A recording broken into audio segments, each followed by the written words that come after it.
Good morning, everyone. We are going live 8 minutes early because there is some breaking news out of the NBA as they have announced who is the new MVP, and that is for the second straight year, Milwaukee Bucks' Giannis Antetokounmpo, who has won his second straight MVP.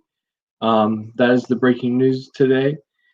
Just happened 1 minute ago. That's why we are going live early with some breaking news out of the association. Um, so yeah, crazy. Too bad his team did not make the finals for the Eastern Conference Finals. They did do good this year. Obviously, it was mainly because he got hurt. Is why they didn't make it. But we're gonna get into the news now. We're gonna continue with some NBA and WNBA news. There wasn't really a whole lot besides that, obviously today. We're gonna also say today is also the 18th of September, so we're almost done with September. Next Friday, we'll be doing our show in the evening, probably because I will be moving to Athens into my room for this semester. So, yeah, the show will be on next Friday, will most likely be later in the afternoon towards the evening, and we'll do that. But moving on, Maya Moore, who was the 2014 WNBA MVP, announced that the man she helped free, Jonathan Irons, who she helped really get released from prison on July 1st, they got married. So there's that. And then also, the WNBA MVP was also announced yesterday, and that was Aces Wilson, Lynx rookie Crystal Dangerfield, and was named Rookie of the Year. And the coach Cheryl Reeves also won Coach of the Year. So yeah, there's those two. Obviously, as you saw probably from our picture, we are going to be talking about the college football here in a little bit. There's been a lot of news out of college football. We're going to do some NFL stuff and some hockey real quick. There wasn't a whole lot of hockey recently because they're still in the playoffs. They're getting ready for the Stanley Cup. The Lightning did advance last night to the finals. They will face Dallas. But the New York or the Capitals are going to hire Peter Levertrevi. Sorry for mispronouncing that, more than likely. He's going to become the new Capitals head coach. And then last night was Thursday Night Football. The Browns won 35-30, and I didn't get to watch it because I don't have the NFL Network here at home, but it looked like it was a good game. Obviously, they scored a touchdown late. The Bengals did to come within 5. But if you're a Bengals fan, take it with a grain of salt. He's a rookie. He's still getting used to it. The system that they have there in Cincinnati. And it's going to be – I could see them winning next week possibly. Haven't looked at the game. But we're going to get into more NFL news. So this happened, I believe, Monday night, that Rashard Evans was ejected for punching Broncos tight end Jake Butt in their game. And then Bill Belichick's mother passed away Tuesday evening at the age of 98 of natural causes. I'm surprised she was actually still alive. I had no clue. It's crazy to find out that she was. And then also Steelers center Pouncey announced that he will be rejoining his teammates and break from the team and he will not be wearing a name of police shooting victim on his helmet. So that was announced yesterday. We're going to do some quick UFC and wrestling news real quick. Tony Ferguson uses social media to ask UFC to pay Dustin Pryor more money so the duo can fight on October 24th. That was Monday. I believe there might be more updates.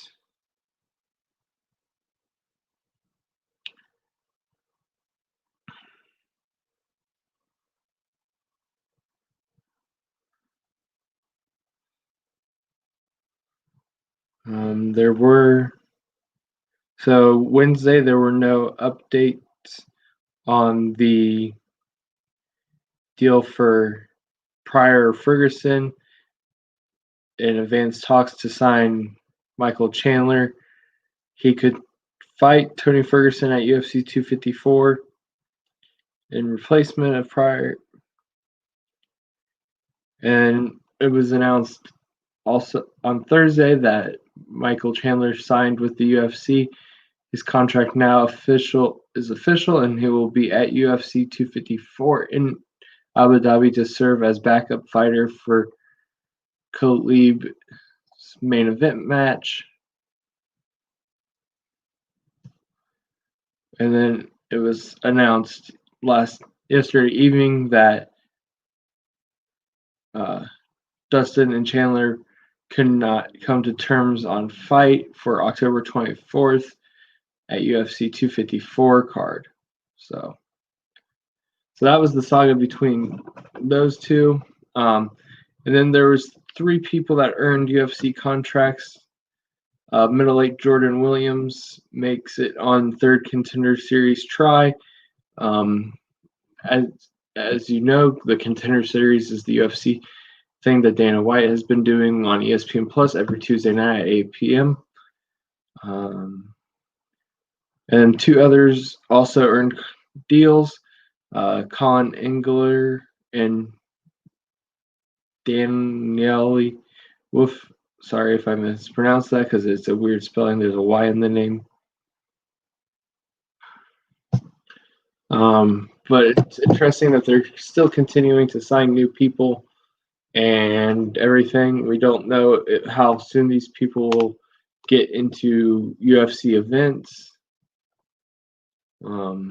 We're going to get into the baseball real quick now.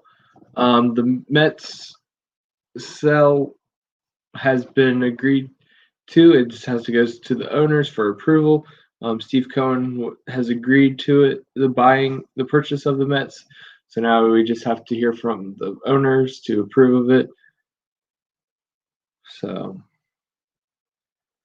also the A's and the Marlins played in a haze of smoke,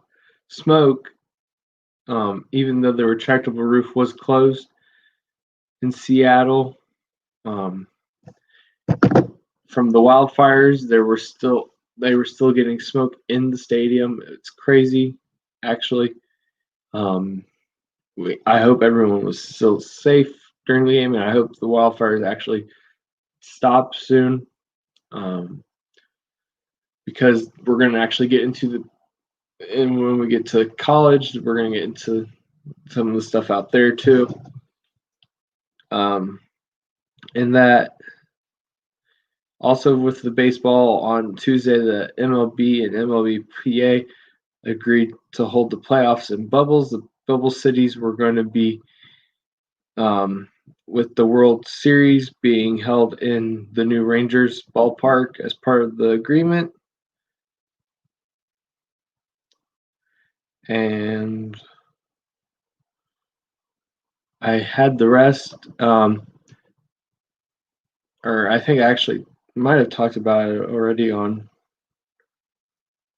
Monday, which But then Tuesday's game for the Giants and Mariners was postponed due to air quality issues in Seattle. So I believe we may have already talked about the sites for the playoffs. So we're going to move on to college. So Monday, after we had already done the show, the Pac-12 announced that it is in its most aggressive return plan, which is aiming towards mid to late November, which would be the latest of any of the conferences, as the Big Ten says it's going to return October 23rd, 24th, that Friday and Saturday, with conference games. That was also announced just recently. Hold on, let me find it. Yeah, that the Mid-American Conference announced yesterday that they're going to meet, their presidents will meet on Saturday to determine whether or not they are going to actually start up again. They are going to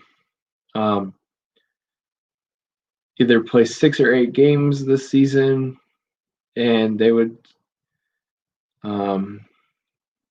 let's see, they would start around that October 24th with a conference championship game at Ford Field still, like they normally would.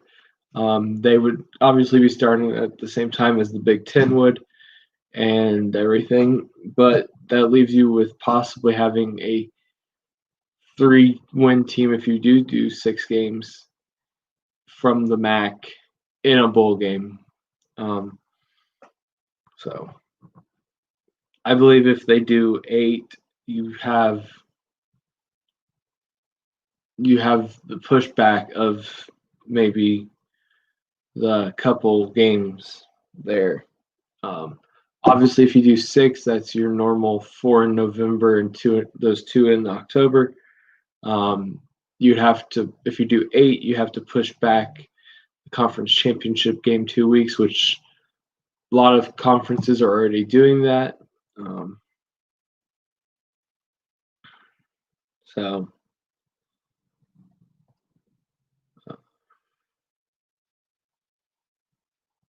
Which the MAC already knows it probably won't make the college football playoffs, so they are more likely to just figure out bowls. Bowls are probably going to be pushed back. I think you might even see the playoffs pushed back a week. The national championship might be pushed back a whole week. I mean, there's a lot of stuff that could be pushed back a week, from all of this. Let's see.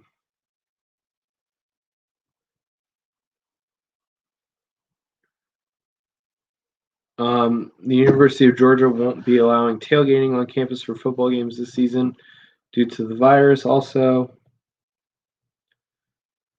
Obviously, Wednesday, the Big Ten announced that they're going to resume on the 23rd and 24th, adopting medical protocols. Vote to return was unanimous.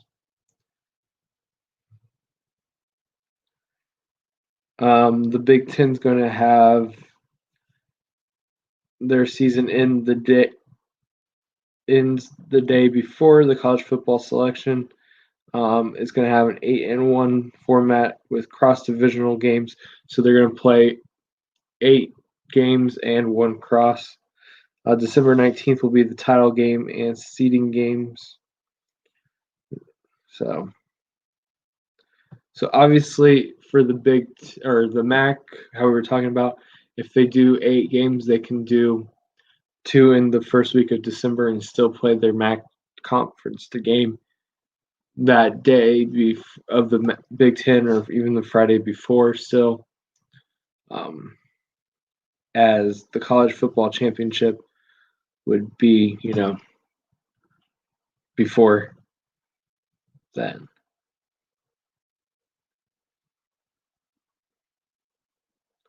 The Michigan governor is requiring all masks to be mandated at Big Ten games.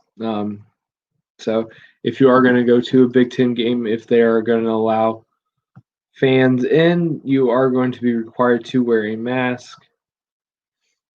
Let's see, those are both basketball. So last thing for football college-wise, the Navy coach ripped the Pentagon and then apologized. Navy coach was critical of allowing Air Force to compete for the Commander-in-Chief's trophy despite playing just 2 games. Obviously, yeah, because Air Force is in the Mountain West, but now we're seeing that, obviously the Mountain West is possibly going to be starting up again because the Pac-12 and Mountain West are actually now in talks of both restarting up. So if Air Force does get a schedule, obviously they'll have those schedules, but then they'll have to put some conference games around those also because they have those games in check also. So, and then you're also we have we have a congressional hearing going on about Power 5 chancellors and code are discussing antitrust law exemptions and that would be capping college coaches' salaries. That's being debated, which goes along with how, and in one of my classes we have a person that is doing a paper on this, and it's if the Power 5 should leave the NCAA and go and create their own thing, it would also lead to possibilities of people in those Power 5 conferences possibly paying their athletes and their athletes being able to unionize possibly. And then finally, University of Oregon landed a 6'11" center, Nate Beitel. He's the number 8 prospect in the 2021 class. So that's it for today, I believe. Just let me double check everything.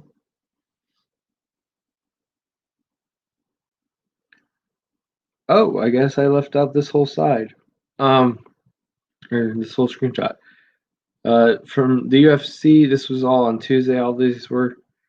UFC Cormier revealed a positive test during his training leading up to his fight. And then, let's see, Kirby Smart is waiting to name a starting quarterback until September 26th, season opener. And Brianna Stewart said she expects herself and Subert to play Sunday after the pair missed their last 2 regular season games, referring to their playoff game that starts up this coming Sunday that they play in. Sometimes I miss some of these. This was from September 11th. I must have forgot to put in. Also, I actually did this, so never mind. So I believe that is it.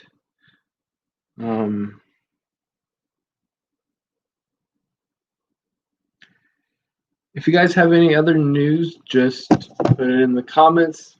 Like if you want me to talk about anything or do any special videos.